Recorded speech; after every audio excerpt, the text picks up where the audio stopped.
use of the Docker engine. Okay, so let's try to install the Docker engine. And again, Docker engine is recommended to install on the Linux operating systems. They are supporting it from recently in Windows as well, but they recommend the Linux guys. So let's proceed with the Linux only. Okay, so they are not much recommended for the Windows, so it's only for the Linux. Okay, so now go to the prerequisite. When it comes to the prerequisite, I would need a Linux machine. Okay, and I would need a Linux machine. Nothing more. This is what your host operating system. Listen, this is what your host operating system. Okay, so I can go with either Ubuntu or CentOS, blah blah blah, anything. So I'm going to choose CentOS because we were working on CentOS right from the day one. So let's choose CentOS, and the prerequisite is Docker supports only from CentOS 7. Remember, it supports only from CentOS 7. If you wanted to know, you can just look at the Docker CentOS 7. Okay, so look at this. To install Docker, you would need 64-bit CentOS 7, and 64-bit is mandatory. So if you want to install a CentOS operating system, CentOS 7 is a mandatory. Remember, this is what you need to download and install. Okay, so I have a CentOS 7 machine with me, guys. Okay, let's play around with that machine. I can spin up. See, again, my machine. When I say my machine, nothing but my laptop. But actually, my laptop is a Windows. Okay, so what I will do, I'll spin up a Linux machine with virtualization. Okay, and that machine I will treat it like my host operating system.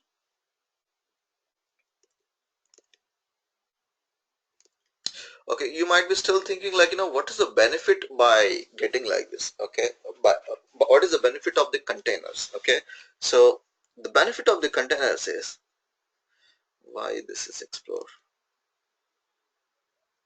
Okay, it is easy to ship. Okay, when I say easy to ship, say what your environment. Okay, and you have two servers here. Okay, and this is what your machine. Okay, now treat it like you're a developer.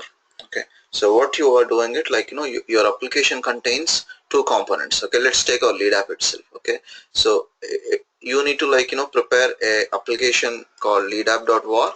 Okay, which is your front end one. Okay, and is schema.sql, which is a backend component. Okay, and these components you're trying to deploy it on two servers, right? So to deploy these applications into these servers, right, what are the prerequisites, guys? Okay, so I'm noting down everything, guys. Your server, the destination server should have Linux OS operating system, and a JVM, Java Virtual Machine, and a Tomcat. Okay, so this is for your Tomcat, and then on top of it you need to deploy your application. This is what the prerequisite. Okay, that's for your first server. For second server, on your SQL server, okay, for destination server, first requirement is it should be a Linux OS. Okay, and it should be something like you should have a mysql server installed. Am I right? Okay, and you should have a SQL account. Okay, it should create a SQL account, proper read-only, normal SQL account, not the router. So all this stuff should be done. These are the prerequisite I'm saying. Okay, once this is done, then you will be deploying this into these servers. Okay, and again this deployment takes place with some tool and all. Okay, instead of this, what we are trying to do is we gonna prepare an image. Okay, what exactly an image is? We will do this leadapp var, the schema.sql, everything into kind of a, we can do two images or one image. Okay, let's do two images. Okay, leadapp.var is there. Okay, this leadapp.var, what I will do, I'll put it on a container. Okay, I'll spin up a container in my machine.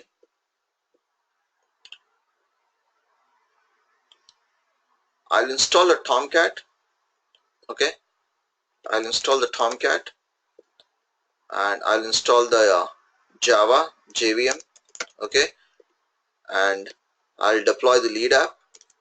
Okay, everything I'm doing in my local machine itself. This is just a container. I'm running it, I'm testing it. So treat it myself as a developer. I tested, everything is good. Now my job is to whatever I did it in my container, I want to do it on my destination server. So for that, what you can do it, you can create an image from your container, okay, or you typically the reverse way, you create an image and then you spin up a container. Okay, I'll talk about the image container stuff later, but try to understand what I'm trying to do it is you can get an image. Okay, so this image, what we will do it, we will store it in somewhere, some FTP server. Okay, treat it like, you know, kind of a Maven artifact, like a Nexus repository. Okay, so we will store it in some Nexus kind of a repository, this image, and whenever you wanted to deploy it into your servers, okay, what you need to do it, you deploy, and again when you're deploying it, right, this image, you don't need to have all this prerequisite, guys. Okay, you just need to have a bare metal, some operating system, that's it. Okay, some machine.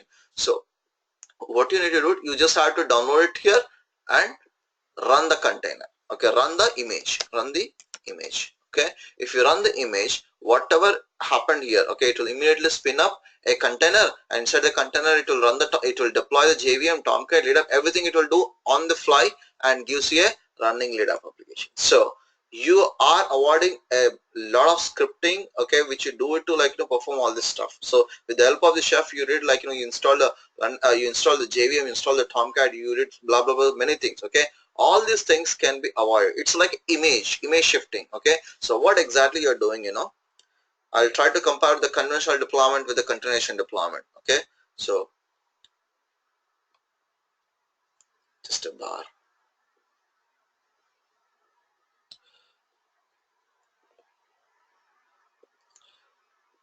So the conventional deployment is in conventional deployment process, what you will do it, move the artifacts, app artifacts to servers. Am I right? Move the app artifacts to servers, nothing but the war file, SQL file, you move it there. Okay, and again you run the deploy instructions on servers. Am I right? See, you log into the server and run the deploy instruction, nothing but install the software, okay, and install the, what do you call, your virtual machine and application layer, all these things you need to run it by with the help of the deploy instruction. This is a conventional way which you already did with the help of the chef and all. When it comes to the containers, okay, with containers, right, only one step, okay, run the image on server, that's it. Okay, when you run the image, you are done, everything is taken care of by your image. Okay, so your job is to prepare this image properly on build time itself. So nothing but all these efforts, what are your efforts you put it on, like, you know, these instructions are taken away from the server side and they built it on the here itself. So the advantage of with this is, see, this is one environment, tomorrow you have another environment. Okay, you have another environment, so you can have a number of environments. So this is like, you know, dev environment, treat it this is, and this is like a QA environment, okay, and this is a production environment. Okay, in a conventional way, what will happen when you try to deploy the artifacts, okay, if you try to deploy artifacts, right, something may go wrong in your instructions. So because, see, in a conventional way, the artifact you would have copied here, and the same artifact in another environment also you can copy it, but while running the instructions, right, Java version may go wrong, okay, or your artifact might be, like, you know, copied wrong, or some configuration. So the VM configuration, the dev environment VM configurations, like, you know, it might be having 2 GB RAM and it might be having 4 GB RAM, it might be having something else. Okay, so you might be having some configuration issues between environment to environment, okay, when you follow the conventional deploy. But when it comes to the containerization, right, what will happen, whichever the environment, right, you just run the image, that's it. So there is no configuration changes you need to maintain if you try to deploy a image on the environment. So whether it is a dev environment, whether it is a QA environment, whether it is a production environment, the application is absolutely same, no config changes at all. Okay, so that's the benefit of the containerization, but it will work properly with the till the QA, all the non-environment, but production nobody tried it as of now. I mean, few people might be already tried it, but it's not proved in the production, guys, because production is a heavily loaded our environment. So that's the reason the containerization technology, like, you know, creating the images and deploying them into the servers is mostly, like, you know, at this moment is limited to the non-production environments. Okay, so now why they call this as a container? Okay, so the guy author, like, you know, who's written the Docker, right, he explained a concept of shipping, guys. Okay, let me explain you the concept of shipping now, so that it is easy to understand in technology terms. Okay, so what exactly concept of shipping is? See, between two countries, okay, if you wanted to ship something from this country to other country, guys, okay, from this country to other country, you wanted to ship something, ship something, nothing but some materials, some raw materials, it can be food, okay, or it can be some material, or it can be some clothes, okay, right? So what will happen if you want to try to ship this, right, okay, from here to here, you might be moving with some a small boat, big boat, okay, in a ship, you might keep everything in an order like this. Assume this is what a ship, okay, this is what a ship, okay, and a food packet, okay, you might be packing this food packet, right? The food packet size is something this size, and the material, another some hardware material package is something like this, okay, and closed packet is something like this, okay, and these kind of materials you have thousands of in this ship, and this ship travel from this location to the destination location. When in the destination location, the other guy who's already receiving it, right, they need to receive the properly, which is what, okay, they don't know which packet contains what, okay, it is really confusing for them, okay, and they cannot manage it well properly, because each and every item is in a different sizes and different shapes, okay, maybe this is square shape, this is rectangle shape and all, so receiving, and it is really tough for the people to get it, okay. So now if you make this all of them maintain some consistent uh, consistent size, nothing but an equal size, like this kind of a container, okay, a big container, whether you send food, whether you send material, whether you send clothes and all, everything is embedded in this container only, okay. So you just send the destination, you send something a container ID, you send just an ID, you receive that container and get your items from it, okay. Whatever the material you send it to the destination, right, you send it in form a unique shape, unique size, so that at the end, right, okay, people can get the right one, okay. And again, within the ship also, the most of the space is occupied if you follow this single shape or same shape, unique shape things, I mean unique shape containers. If you keep it in the ship, right, you can mostly utilize your ship space, okay, so that most of the items you can ship it, so that's an advantage. And the receiving side also, it is really easy for them to pick it up. Why this example the author given? The same concept applies over here as well. See, leader.var is one size, okay, it's a different element, and your dbs file is different element, tomorrow something else, okay, different things. If you try to ship it to your destination server, there may something may go wrong, okay, we don't know. But if you try to package them in a base image, okay, whether you send it to this country or whether you send it to some other country, treat it like in a different environment, okay, then nothing will happen, because everything is in that image, okay, and it reflects same everywhere, okay, whether this environment or different environment. So that's the main purpose of is comparing the this containers with the shipping thing, okay. So moving this moving this container to one location or other location is called deploying actually, okay. So now putting all these things in a shipyard, okay, so and preparing this containers, okay, all this done with the help of a component in Docker which is called a Docker engine. So the Docker engine, you treat it like a shipyard, okay.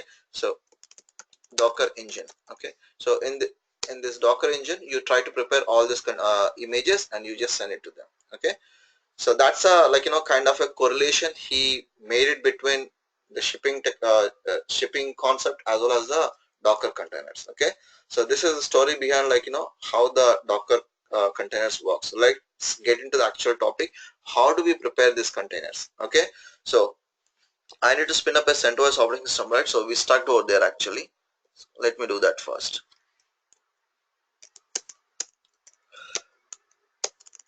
Vagrant.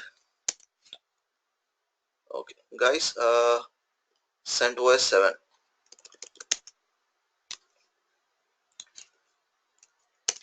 What is the machine name?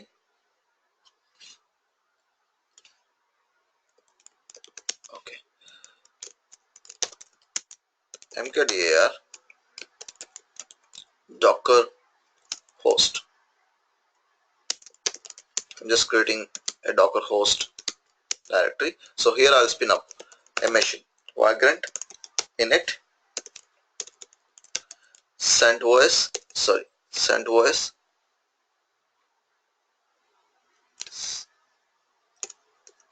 7.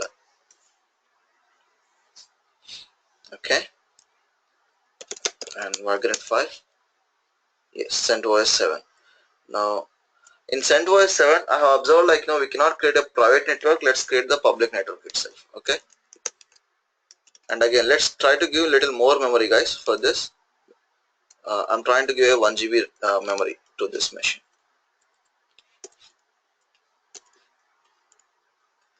Or let's try to give, okay, 1 GB is enough. Now Vagrant up. Let's try to bring up this machine.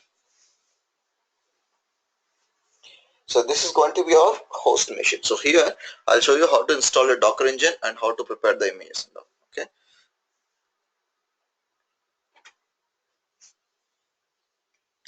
So the instructions are there here. So you just follow these instructions, whatever I provided here. So in a CentOS 7 64-bit machine, you need to install the Docker engine. Installing a Docker engine is pretty easy. Just try to run this command, guys. That's it.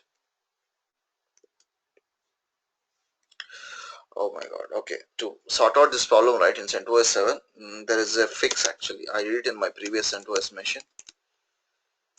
Vagrant file. You need to add a line. Okay, this line you need to add it. Just remember this line, guys. Copy and open your Vagrant file.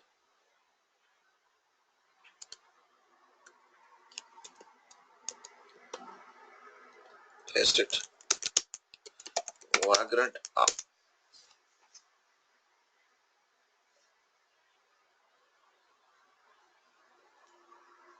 Meanwhile, I'll explain some topics to you. So in Docker,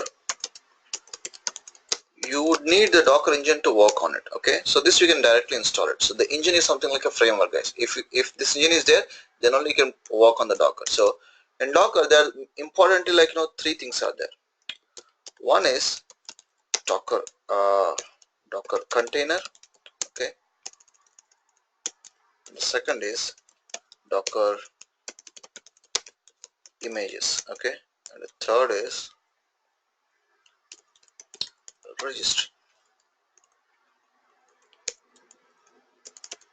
Docker registry. Okay, so what exactly these are all, we'll see. Okay, so first we'll see with the container. Okay, so what exactly a container is?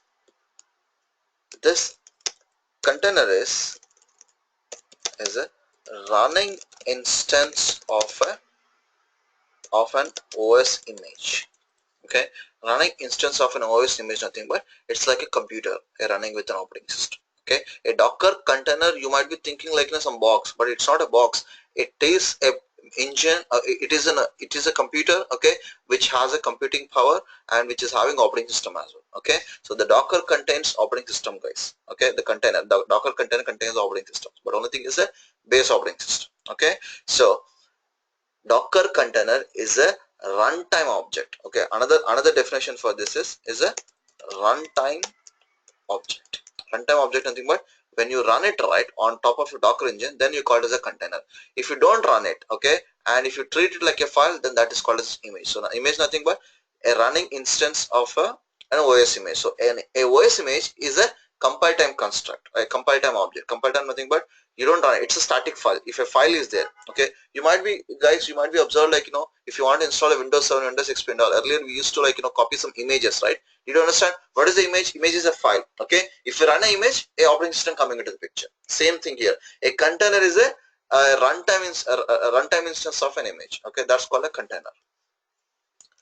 Okay, this seems to be up. Let's get into the your host.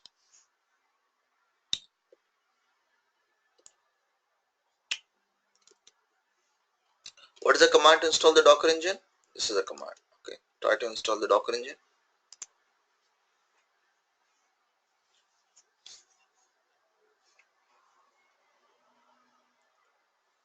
Let it go on. We'll see some definitions. I've written some good definitions. Okay, we can run Docker with we can run with the non-root user as well. Okay, but you can run with the root user. But mostly like Docker works with the root user, guys, not with the non-root user. But we can create a group called Docker group, and we can add a non-root user, and we can work with that one. But it's okay. Like if you want, you can try that. But we'll try to work with the root user for right now. Okay.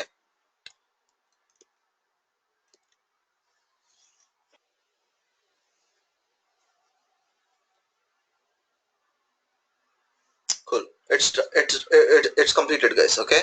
So try to check Docker version. So you install 1.12.5, guys. Okay.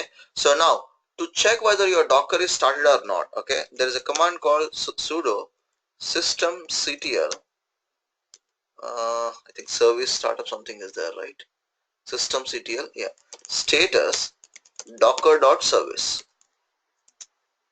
So this shows like your Docker service is not started. Okay.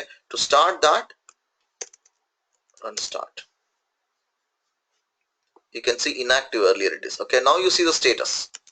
Can you see it is active now? Your Docker service is running. So Docker service is running nothing but your Docker engine is running. Okay. Now your Docker engine is up and running. Now you can perform whatever you wanted with the Docker. Okay. The first and foremost, I want to spin up a container.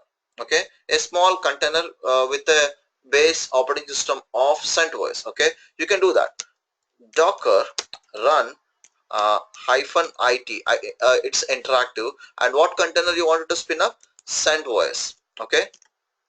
CentOS container. Okay, and I wanted to see the bash prompt of it. Okay, bin bash.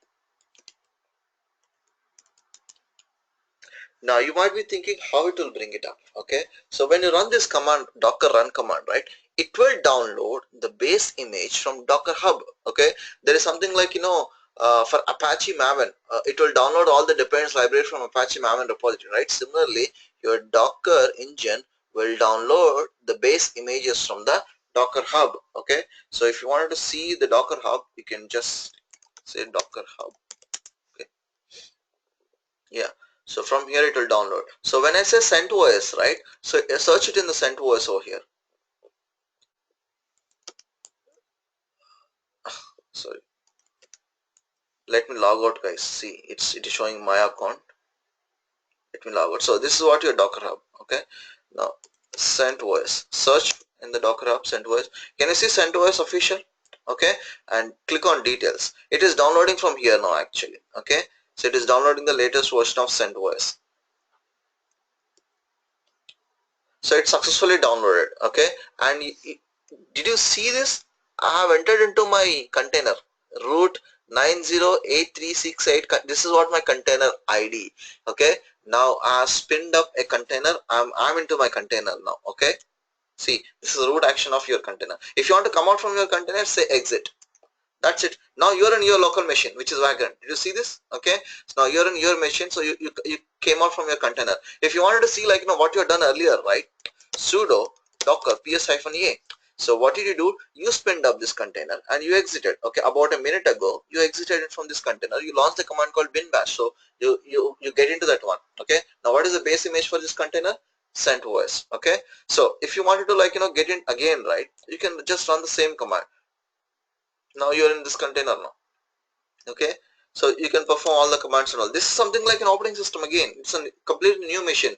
So guys, how much time it is taking to like getting into the machine and coming out? Not even a second. Think about if it is a virtual machine, how much time you spend. That's what the difference I wanted to find it out. Okay, so it's pretty quick in containers. Like you can stop the container, and suppose if you wanted to stop the container, okay, you can stop the container saying like docker stop. Okay, and what is the container ID? It's already stopped actually. Okay,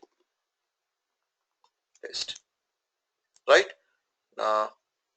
ps-a. See, it's already stopped actually. Exit and nothing already stopped. If it is up and running, it shows up and running. Okay, now I'll show you how it will be up and running. Okay, now I logged into this, right?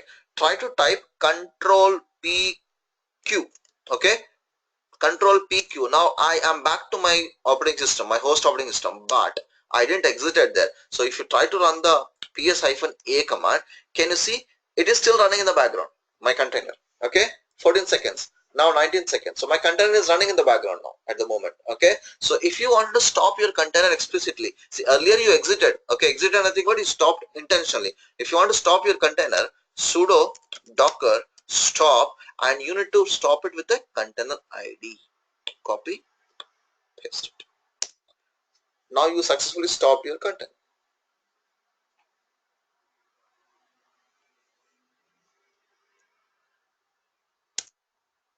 Right? If you want to check, you can check it out. Can you see this?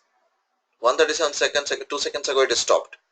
Okay, so these are like few basic commands how to stop. If you want to stop your docker engine, you can stop this. Status start stop is also there. Okay, docker version will give you which version of docker you're using it now. Okay, and to spin up a CentOS operating system, this is, see, I spin up a CentOS, right? Now I wanted to spin up a Ubuntu. Okay, so see this now. Run Ubuntu. See this now. It is spinning up the Ubuntu now. Okay, spinning up nothing but it is trying to download from the Docker Hub and trying to set up image like image in my local, and I can spin up that image anytime. If I spin up, it becomes a container. Okay,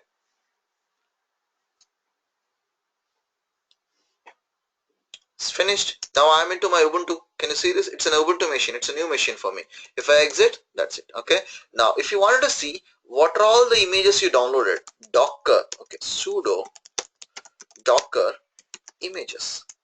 Can you see this? You downloaded CentOS image, you downloaded Ubuntu image, both images. 10 this is last created 10 weeks ago, 47 hours ago. So these are the created dates when they updated. Okay, so the size is 191 MB, this is 130 MB, this. Okay, so these images you are trying to spin up, guys. Okay, now when I say sudo docker ps, it will show you the running containers. Is there any container running here?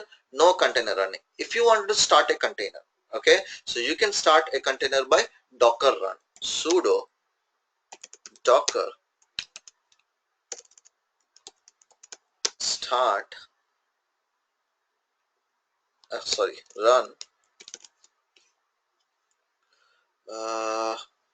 hyphen it nothing but interactive. Okay, CentOS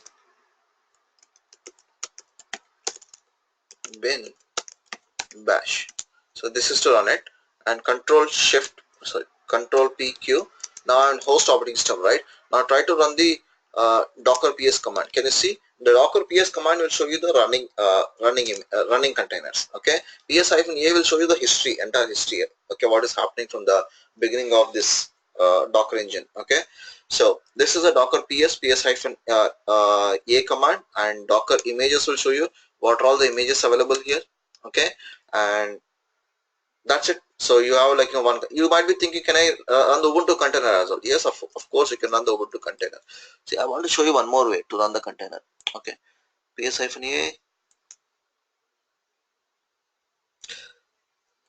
Okay, suppose Ubuntu. Where is Ubuntu? Ubuntu here. So can you see the this container ID Ubuntu? Let me see. Sudo docker start copy paste. Okay, now you see the ps-ps. You can see two containers. Can you see this? So you don't need to run always. You can already stop the container, you can start it. Okay, with the help of the docker start command. Only thing is you have to provide the container ID. Can you see the container ID E701, the Ubuntu one? Okay, so now two containers are running now. Two containers, nothing but two new servers are running at the moment. Okay, you can create n number of containers. It is such a fast, you don't even feel like it's running like a VM. Okay, but actually it is running a virtual machine. Okay, you don't feel like it is running like a virtual machine, but actually in the backend it is running a virtual machine with different operating systems. Okay, not even a single operating system. You can run multiple operating systems. Like you can get a Fedora, you can get the Red Hat, blah blah blah, anything. So all those things are available in the Docker Hub. What are all the images you wanted to pull it? So there are n number of images are there. You just need to search what do you want. I want Red Hat. you search it, you have like n number of people provide their images, Docker Hub images. Okay, so you just start to provide the name of it. So you just try to, if you try to provide this one, it will try to download that image. Okay, and once it is downloaded, you can see all those images here, Docker images, right?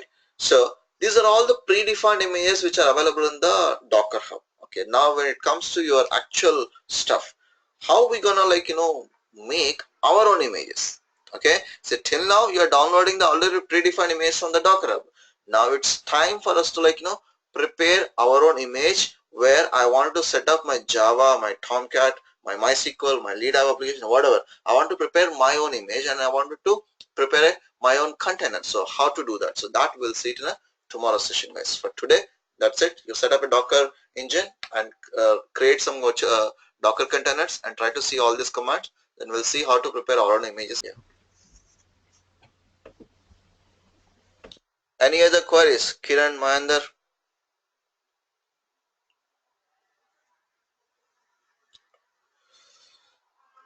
Okay, so if you don't have any queries, then I'll just stop it for today. Tomorrow we'll see how to prepare our own custom images. Okay, thank you guys. See you all.